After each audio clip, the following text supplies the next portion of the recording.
Are you wondering the benefits of using a buyer's agent to purchase property on the Gold Coast? Well, you've come to the right video. Today we've got Rodney Reesma on the show, and he's going to share with us how to do just that. How are you today, Rodney? I'm good, mate. I'm good. Thanks for inviting me on the show, Nathan. Appreciate it. Yeah. Oh, mate, my pleasure. I see a lot of your social media out there, and it was great that you got back to me so quickly. It really makes doing this podcast really worthwhile. Yeah, no, not a problem, mate. No, I appreciate your feedback. We're here to learn a bit from you. So can you share a bit about your background and what you're passionate about? Yeah, so I've always been passionate in property. Never found my calling until I guess I discovered what a buyer's agent was probably about 7 years ago. I've been a property investor for the last 19 years.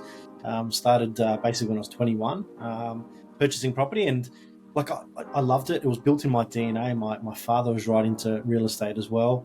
Hence why I started, the journey relatively young. I felt that it's probably the number one vehicle to, do two things that I sort of seen it from a wealth sort of creation journey, and it's been proven for decades on decades. But just providing, and this is from an investment point of view, just providing a basic essential for someone, being shelter. So that were the two reasons why I really wanted to get into property as an investor. But then when I was investing, I slowly realised, or I should say quickly realised, that there wasn't a lot of support in the space when buying real estate. Obviously, seeing a mortgage broker back then, they were just at the beginning of their journey, a bit like where buyers agents are at the moment. I think we're sort of hovering around that 3 to 5% of transactions across Australia now. It's obviously growing, and no different to mortgage brokers back then as well. It was all new for them. But yeah, seeing a mortgage broker, getting finance, and then I guess, get out there and find it. And then sort of just roaming around, didn't know where to start. Obviously you start in your backyard. That's probably where most of people purchase their first investment property, is because they sort of relatively know the area, and can be comfortable purchasing in that space. But, and no disrespect to a real estate agent, that they're there to do a job, to sell a property and so forth, but they're not really there to, I guess, educate the buyer if it's a good buy or not. So that's where I really seen the value in being a buyer's agent.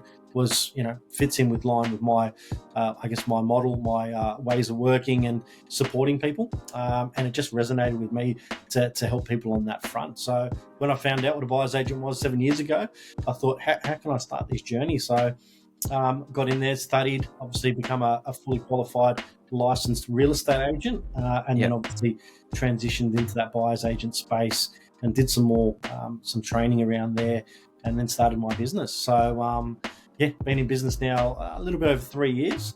Nice. through Cairns and the Gold Coast. So it's been great. Yeah. So earlier you were telling me you're doing really well in Cairns, in Far North Queensland. So in the Gold Coast, what do you see? Why should people use a buyer's agent on the Gold Coast? Yeah, listen, good question. I think people are still learning around what a buyer's agent is, and to be honest, you could put 100 people in a room and ask them if they knew what a buyer's agent is. Potentially 10 people put their hand up. It is growing. Maybe it was 15 now. I don't know, but there is a small group that actually sort of understand a little bit around the buyer's agent. Do they understand the depth and the complexities of what we can offer and how we can help? I think we're a long way from that. So our job is to, and essentially the difference between us being a buyer's agent to a real estate agent is who we represent. So selling agent, as the name suggests, represents the seller. Buyer's agent, we represent the buyer. So for us, it's giving our clients an informed decision on what property they should be buying, and and once again, it's different to, I guess, a different brief compared to an investor to an owner-occupier as well.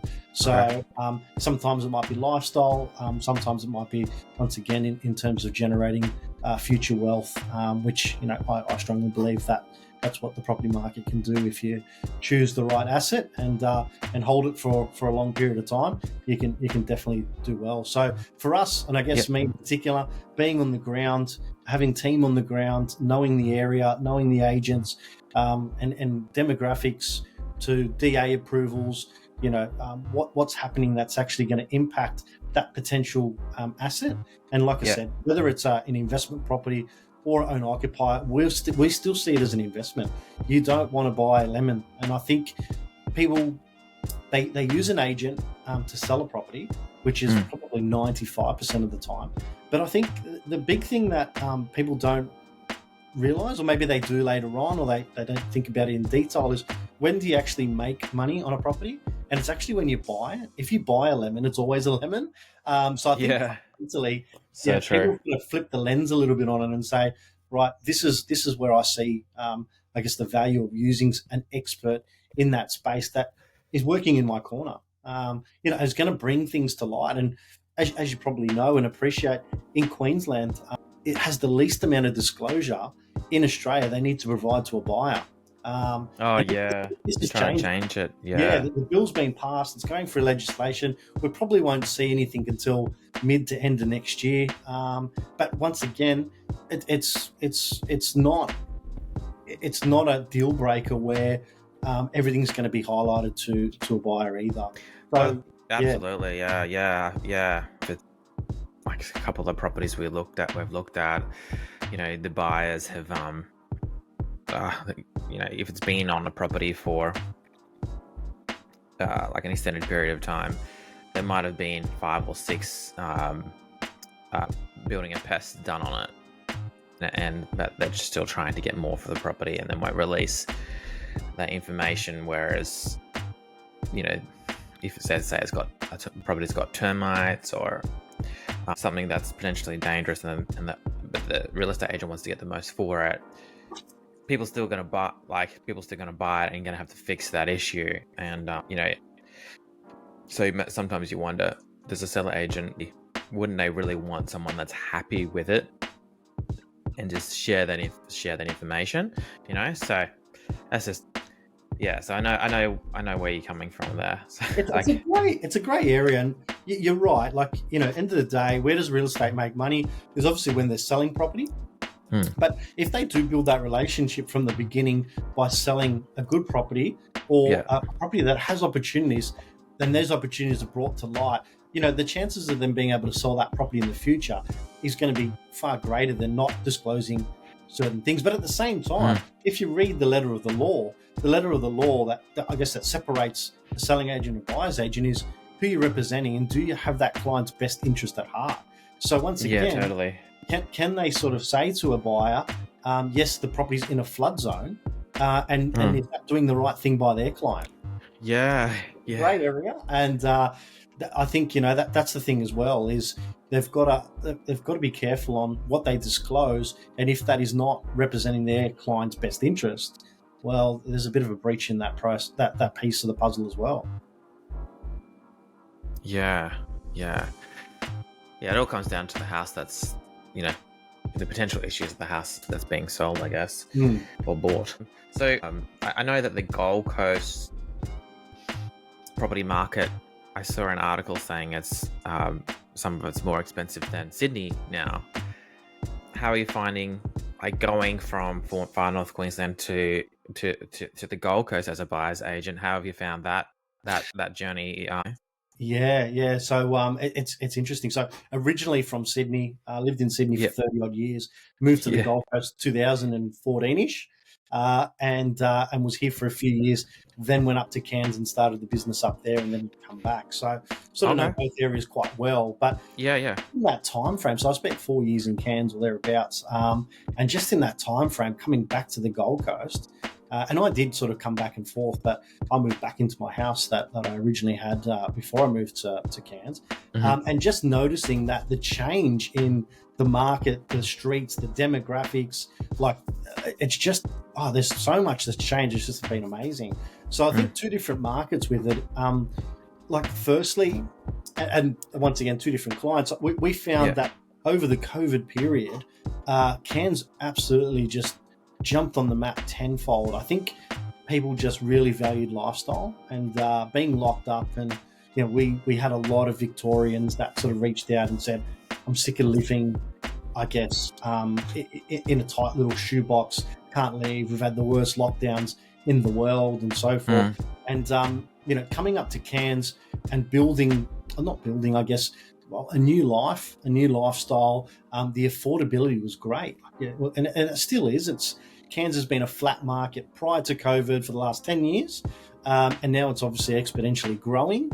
I think the next thing we'll face in Cairns is the lack of land and the lack of quality properties. So there is a few estates that are being built out, and predominantly most of our clients like to buy in the northern area. We have a rule of we used to muck around with it a bit, but say anything sort of north of the Barron is where we like to buy. But in saying that, we've got Edge Hill, Whitfield, Red Lynch. There's some really good pockets there as well. But predominantly of the clients like to buy sort of north of those areas. And we're finding that there is a limited amount of space to, I guess, build and develop land, and they're currently building areas now that are in our flood zones that we just won't buy in. So it's quite interesting to see, and I think pushing the boundaries on that space is going to make it a bit more, I guess, challenging to find a property that once again is like an investment grade property, but also that it's not going to flood or have some sort of impacts there as well. And same thing, not a cookie cutter home that's on 300 square meters, which is, let's face it, that's the name of the game. Is if you've got plenty of real estate, that's where you make your money. You make your money in the land and not in the air. So I think that's the Cairns market. Sydney, Melbourne, and the likes for $2, $3, $4 million, and buying something in Cairns for $1 million in a great location, living the lifestyle debt free. That has really driven the market in terms of the, I guess, migration into Cairns.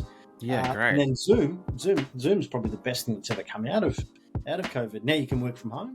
You just jump on a Zoom call. So I think that's a bit of a game changer as well. So, and then the Gold Coast market, this is lifestyle as well. We just don't have, I guess, the heat. The heat's one thing in Cairns. Very humid. Definitely found that up there. Yeah, and then you've got the wet season that people can't get their head around as well, which is pretty much Christmas Day to Easter as well. So the heavens open up. Some years it's better than others. So you get a real wet season up there. Correct, yeah. And some people struggle to acclimatise to that.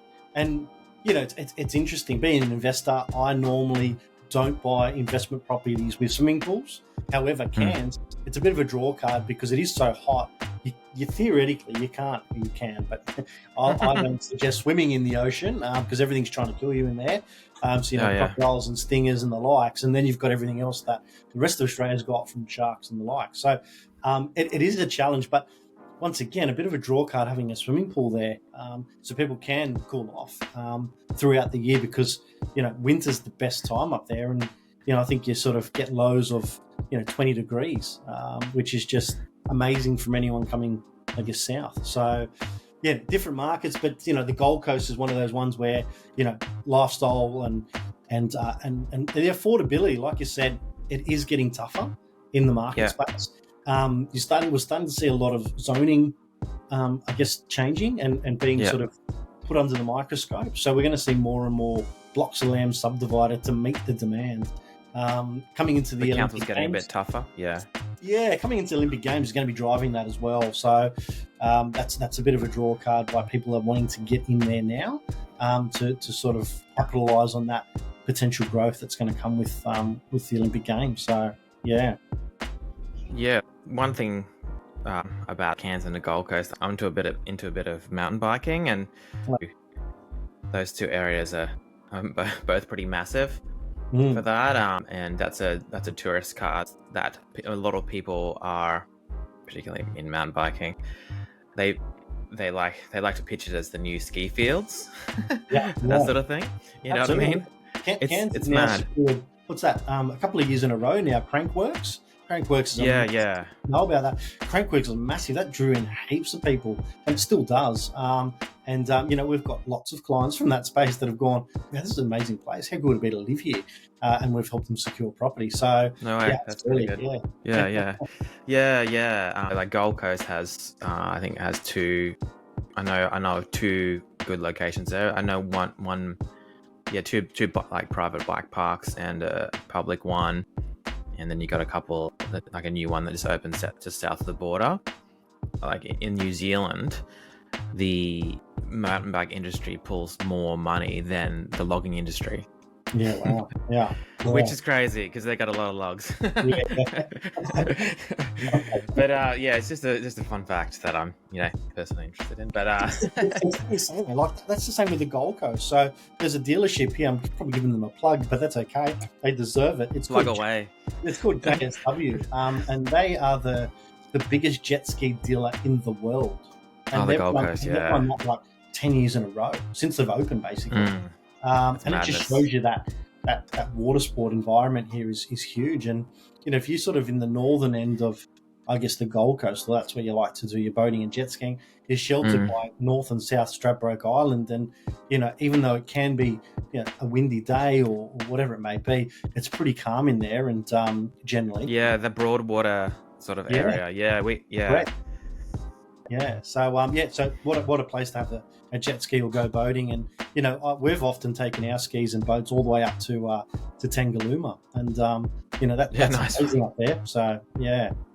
Yeah, the kids went to SeaWorld on the weekend, and my little guy fell asleep, so we drove down to the Spit, just watching all the boats and stuff down there. And I was looking at what you can do around there, and there's a little island up there, a cafe, when you can only get there by boat on North Strat. Tipplers? Yeah, probably. Yeah, that's the one. Yeah, and I was like, wow. Yeah, it's just madness. Like, I probably would have seen, like, I reckon, we were there for about an hour. I would have seen, like, I reckon 20 or 30 jet skis. And then, I was like...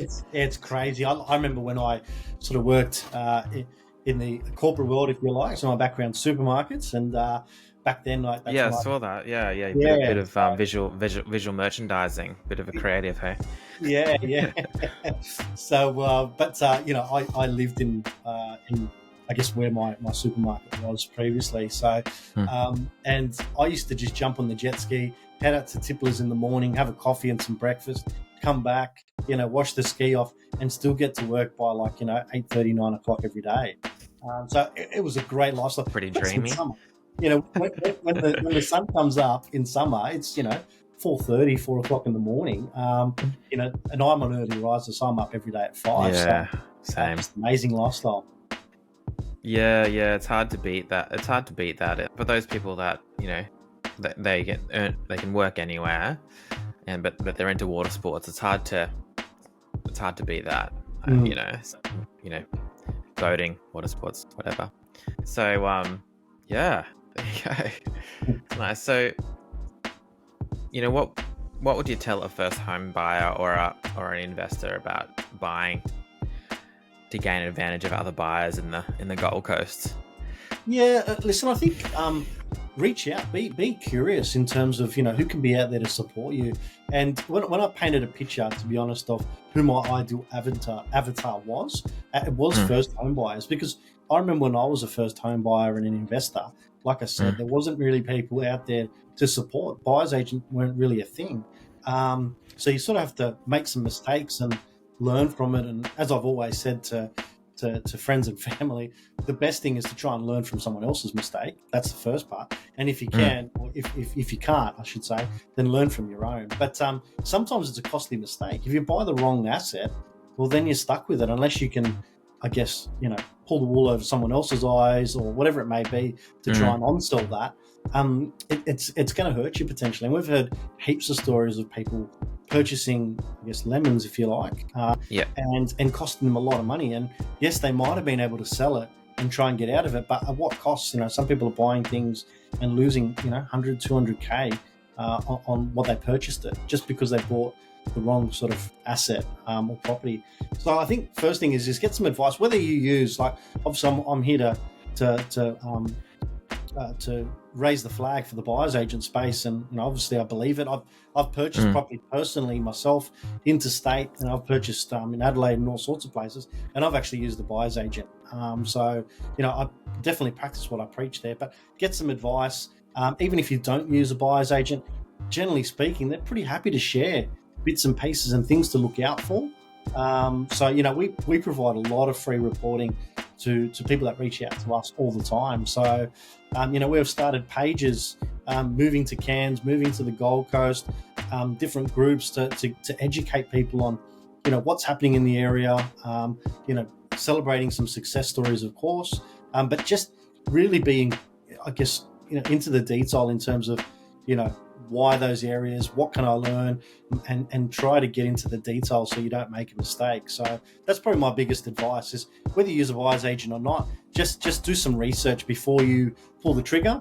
As I sort of alluded to already, in Queensland, there's the least amount of disclosure that a seller or selling agent needs to provide. So don't feel that. And listen, there's some great agents out there.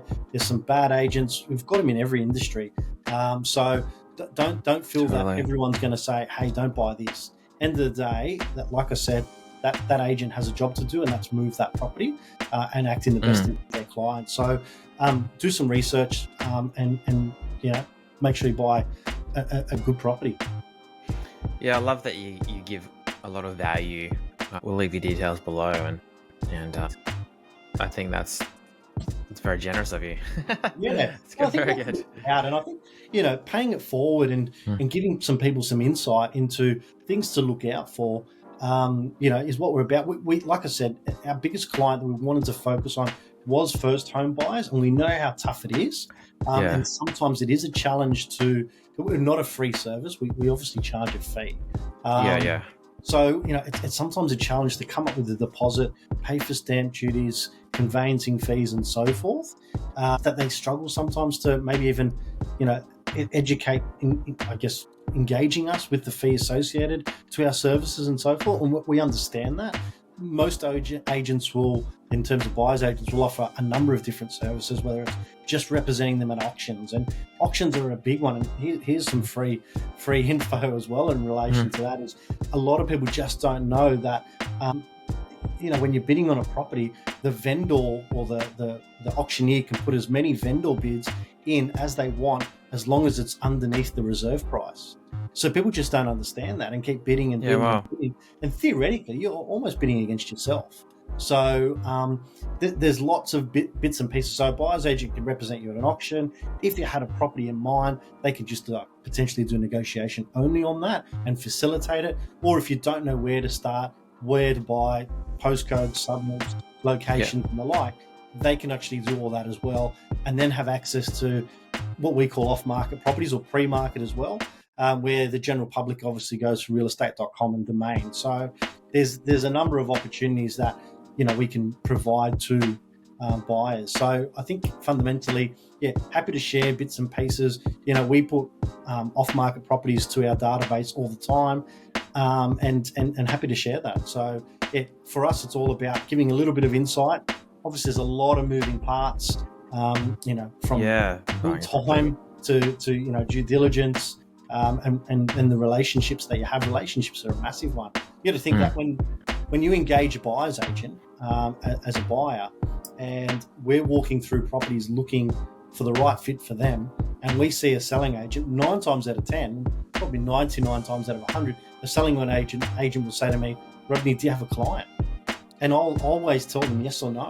And if I do have a client, then generally speaking, they're like, what do you need? Well, how can we help? Because they know that if someone's engaging a buyer's agent, they're no tire kicker. They're here for business. They're going to buy a property. Don't know if this is the right one yet, but they don't have to waste a lot of time with people that are neighbours or just testing the market or not even got finance yet, and so forth. And we structure our clients in a way that they know that they're already finance approved, or if they haven't, then we obviously help them on that process in terms of, this is where you should go, who you should speak to, give some advice around some people that have done the great job for us previously, and refer them in that space. Same with conveyancing. We obviously know who the conveyancer is before we even go shopping.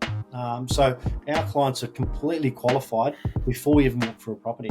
And once again, that just helps our role just secure property a lot easier. Yeah, it's going to make a lot of real estate agents happy too. Absolutely, definitely. But yeah, I love that tip about the bids below reserve. That's interesting. Yeah, I haven't heard that before. So, yeah, thanks for sharing some of those misconceptions. Could you tell us a story of how you've helped people buy property? Like someone might have come to you and this happened and they were in a situation that's like real practical stuff. Yeah. So I think fundamentally, and I've spoken to obviously thousands of people when it comes to buying property. People don't buy property all day, every day, so they're never going to be an expert on it. That's for sure. Yeah, that as a job. That's you're doing this 6 days a week, aren't you? 5-6 days a week. 7 sometimes, depending on open homes on Sunday and the likes. Like on a Saturday, for argument's sake, we get to. Well, my personal record is 14 open homes on a Saturday. We get to so many properties, and some of it's just to educate ourselves on what the market's doing and so forth. When we meet people, they believe they knew a lot about real estate. And I've done this before, Rodney. I've bought 2, 3, 4 investment properties. I've had a client that's bought 10 investment properties, and just breaking down around their strategy and what they've done previously and the ins and outs, I quickly discovered that they don't know. A lot of people just don't know what they don't know, and just sort of planting some seeds. And obviously, being a buyer's agent, I can give advice around the property per se. I can't give financial advice. Happy to sort of plant some seeds and say, how about have a chat to your accountant or mortgage broker or whatever it may be in terms of offset account, paying interest only, and whatever the list goes on. So I think giving a lot of knowledge to our clients has really, I guess, helped them in their journey. So, and then the other thing that probably the biggest one that we've seen was, and we helped the client, and this is in Cairns. Cairns is notorious, and I understand that some people see the value in units and apartments and so forth, and there can be some good properties there, but in Cairns and so forth, Port Douglas as well, the strata and body corp fees can be astronomical, and so people don't know how to read those reports. They don't understand what a disclosure statement is, and we've had a client that reached out to us, talked about our services, was really keen to, I guess, engage us. However, said, Rodney, I think I'm just gonna test the market, see if I can purchase something on my own, and if we can't because we're up here for a couple of weeks, then we'll reach out, which is fine. They rang me up 2 weeks later and said, I've made a mistake, I need your help. And I've said, that's fine, how can we help? He's put an offer down on a property that's been accepted, and he's just realised the body corp was $26,000 a year.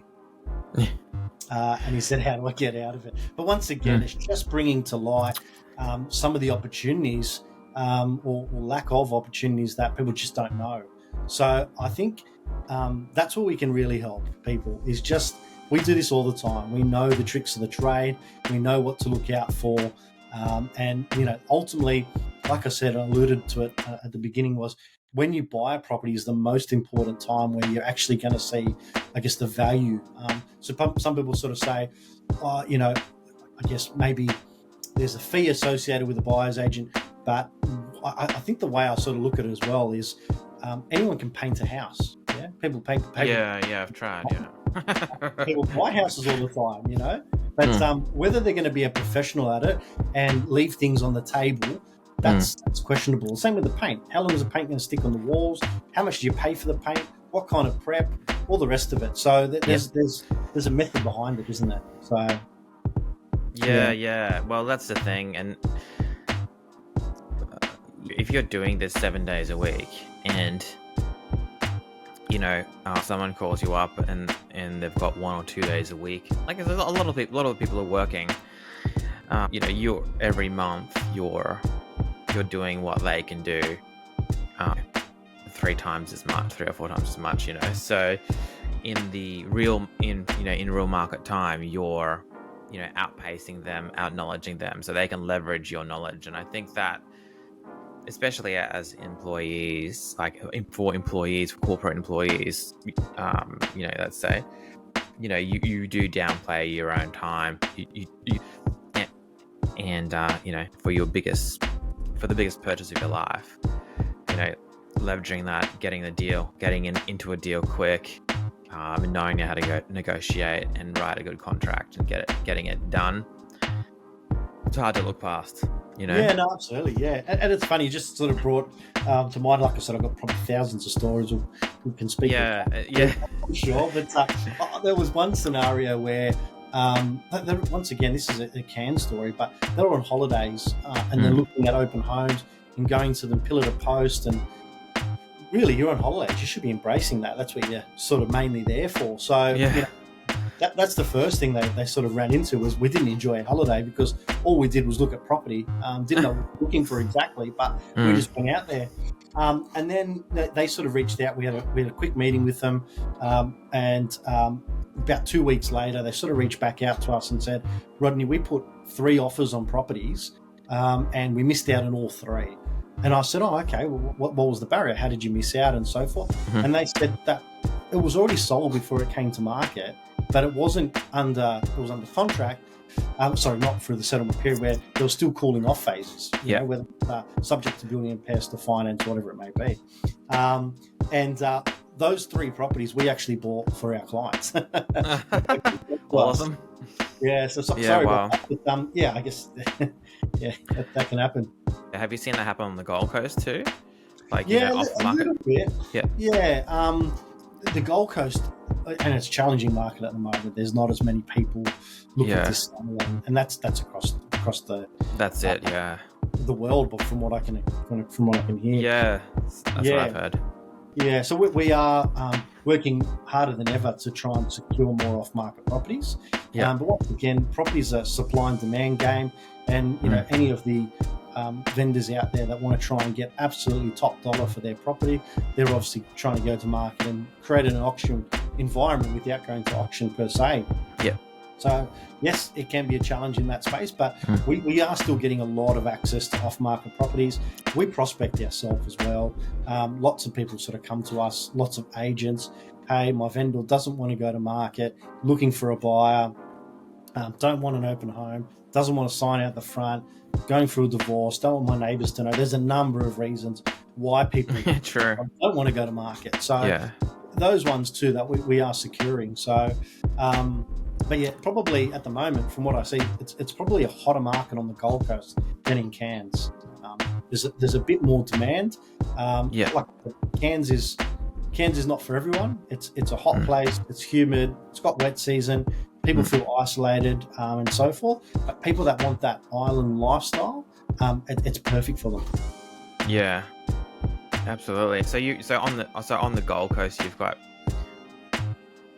you've got all of those like real estate, all the real estate agent relationships, and is that what you mean by prospecting?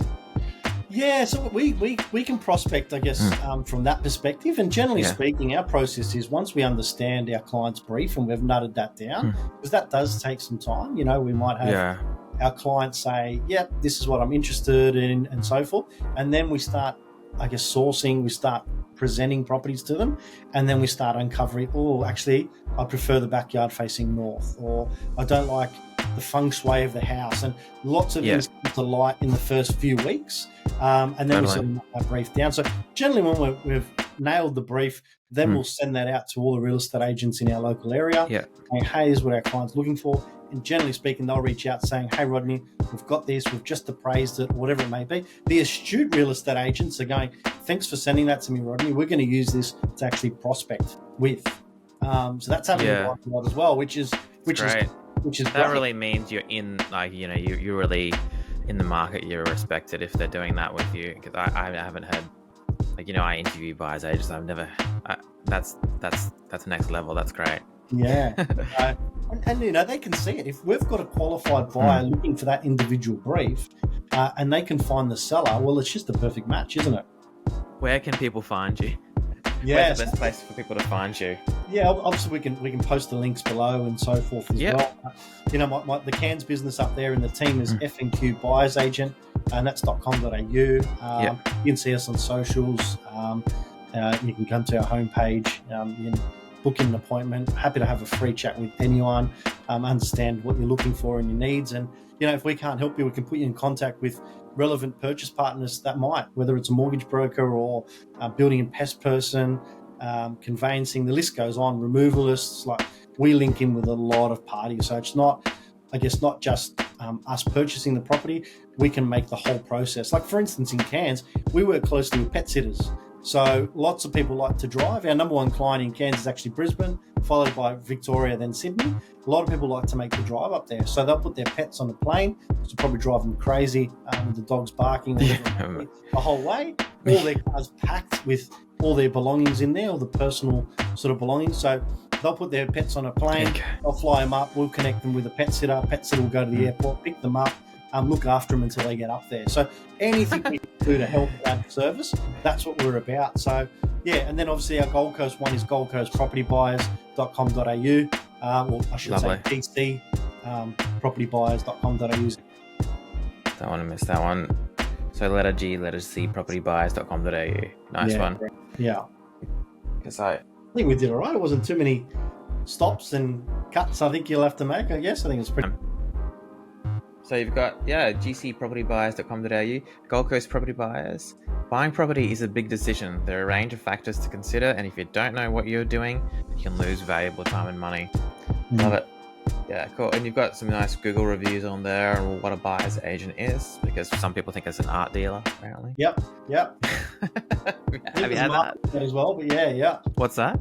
I think there's a market for that as well, I guess. There's people out there that do that. But Yeah, I haven't met one yet, but I've met a few buyer's agents. I love it. Full service negotiation, auction bidding. I think it's actually key.